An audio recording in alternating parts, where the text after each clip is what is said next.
Opo. Ang ano niya? Mama? Ngudi mama? Opo, si mama niya po. Yan man po yan talaga sa baloy.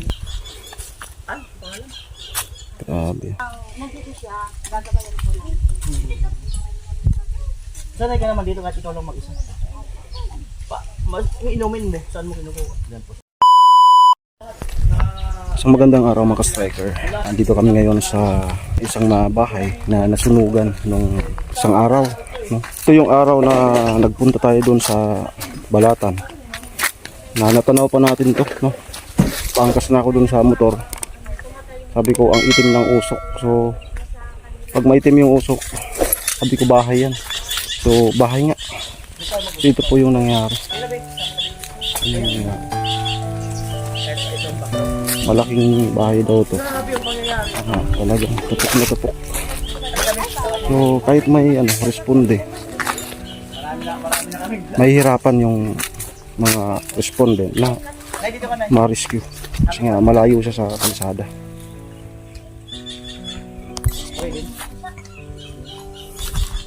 So, Grabe. Kuya Abel, no? At 4 na taon na nung umalis pa si Papa na sa 4 na buwan. Umalis si Papa mo 4 na, maglilimang buwan na ikaw na lang naiwan dito. Si mama mo? Tagal na po. Patay na po yung kanyang mama. Meron ka mga kapatid? Isa lang anak.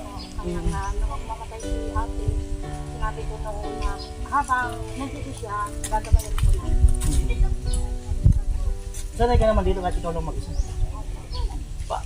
Inumin mo saan mo kinukuha? Diyan po sa... Tara ka mo. Nagli ko naman. Paano yung pang-araw-araw mo dito? Pagkain, gano'n, pang-sustain? Papadala po si Papa. Papadala naman. Pero saan po, So yan na ini-interview. Bali ito yung dala-dala namin. Bigas. Ito. Grocery. Mga pangunahing pangangailangan. Yan. At ito yung kabats ko nun sa high school na pinaka sabi na nating heartthrob nung bats namin. Kabats kayo nung high school. Si Buena.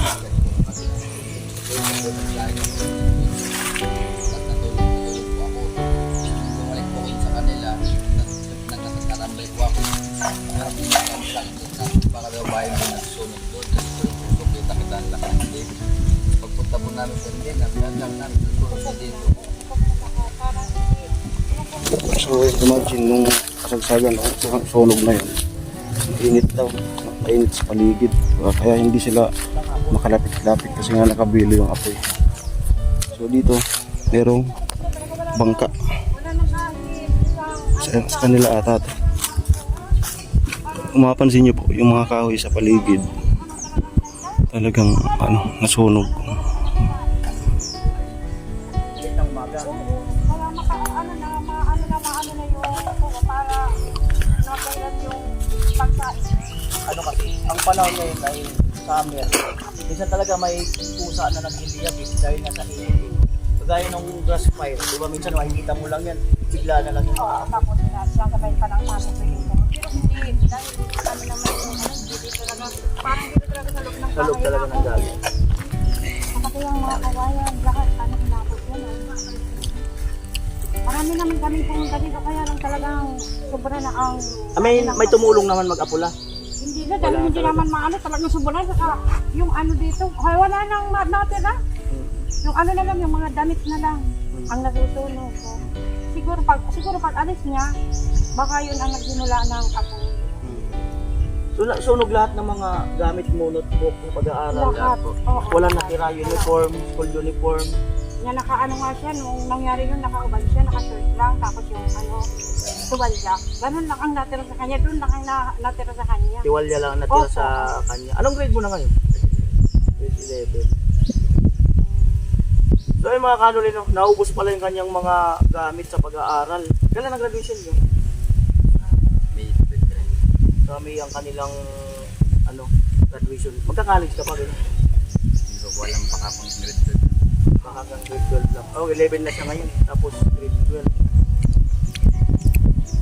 Ano yung naging reaction mo nung malaman mo na ngayon nakapagsabi sa'yo na yung bahay mo nata ang tunog? na, hindi na po ako noon kasi sabi, nakasalubong ko yung barkada ko, sabi niya wala na tira, wala ka nang aabutan doon. Kaya di na, abot namin yan, di naman kami nakapundod sa kabila kasi sobrang init. Wala, tinignan na lang. Ayan. At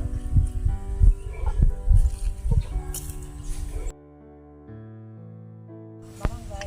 Kasama hindi ko namin na mabigyan siya ng ano gano'n para tumayo. So, kasi hindi Magsimula. tapos sana First cousin niyo yan? Opo. na bahay. Ang ano niya?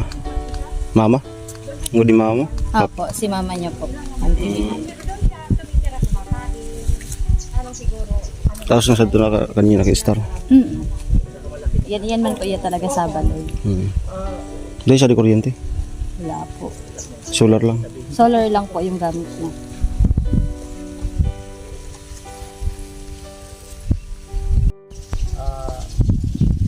paano, siyempre, bilang mag-aaral, kailangan mo rin ng matutulugan. Lalong-lalo na, gusto mo rin yung komportable. Kaya lang sabi niya kanyang tita, kaya daw ay magkaroon kahit maliit na bahay. Wala pala siyang kapitbahay dito, no? Meron po doon sa kabila. Sa kabila. Ano din po, lola namin. Pero kung tutusin, hindi man maturing na kapitbahay. Kaya nga po, Malayo. malayo din. Ang dataw. So, na to balit sa bago sentro highway sa sentro sa Roque. Kaya lang, pag-usapan pa lang. Diyan o doon sa Yan talagang sentro, malapit sa chapel. ay doon sa pinakasito doon Oo. sa amin? Hindi, sa San Roque. Ayun dyan. Oo. Ito, una kasi ito. Yan sa ano, yan kasentrohan, sentro. Nakakasakap ka, di San Roque pa rin. Opo, sa unwan pa po ay. So good. Piling pag-usapan namin magkakapatid. Lagyan naman sa mga barangay official. Ako na, aawa ko kanya. Sa kapitan lagyan man. Mapasok, naisip ko baka. Ko ano po, mga 4 po ata, so April 4. Nagyan po ako ng Sadiso BFP, ni Bakit po ni Cap. For record yun. Opo, nag-ano man sa nasara parag ko For sa record. report. Pwede din ano, bigyan natin ng bill.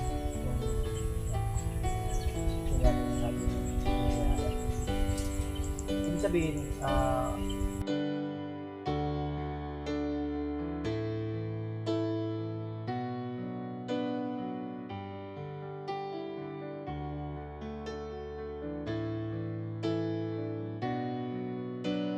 Ayan po, at Parang extra years mo yun.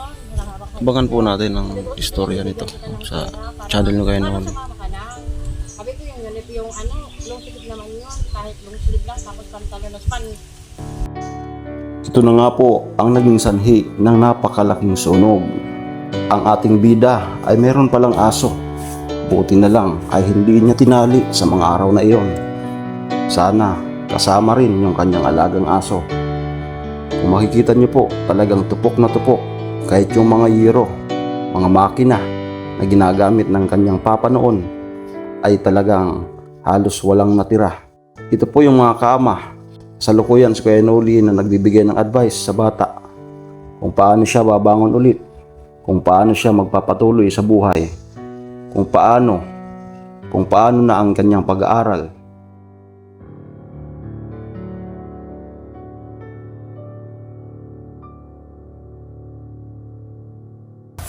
Eto nga po at pauwi na nga po kami. Nasa likod si Kuya Noli, Vince, Jason, at yung pamilya nung nasunugan. pwede ba dito magkampi? Makikita nyo po, napakatindi ng init sa oras na alas 9. Grabe. Maganda pala dito, malakas ang solar. Oh. Solar. Sa lakas ng solar, dryer.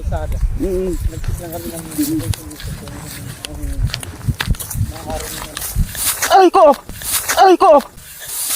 Ay ko! Ay ko! Ah! Maaaring maganda. Maaaring mag-camping na hinahabol. Grabe. Camping.